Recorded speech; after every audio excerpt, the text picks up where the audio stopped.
I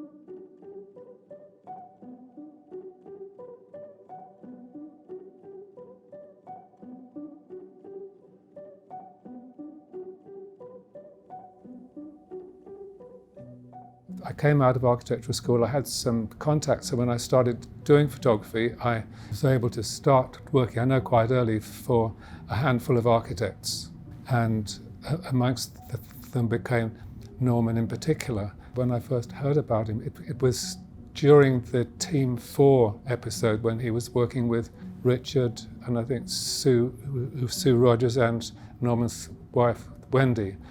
So I know I had an opportunity to meet all of them, maybe in that office they had together at the time. It might have come about because I was starting to work with Architectural Review magazine, and so they might have assigned me to take photographs of one of those early projects. I think I just started to become aware of their work when I started to photograph, because I don't think a huge amount had been published on their work at the time, which was always fresh and radical and seemed extremely logical and adventurous and going in very sensible new directions.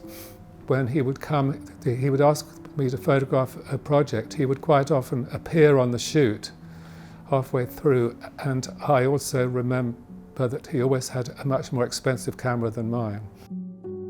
In a slightly different way, I was always very impressed with Norman's interaction with Architectural Review magazine.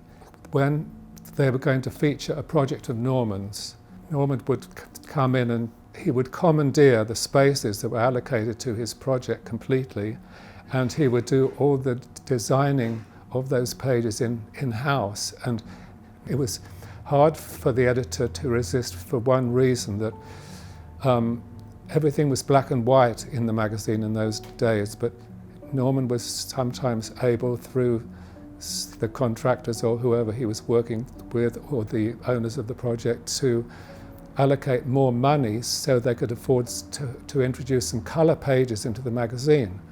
It always hugely impressed me that Norman just decided to do it that way. So he was always in control of all these stages of producing a project, but that included how it looked in the pages of Architectural Review magazine after the fact. Norman had asked me if I would like to go and take some photographs of him in that wonderful Italian racing glider.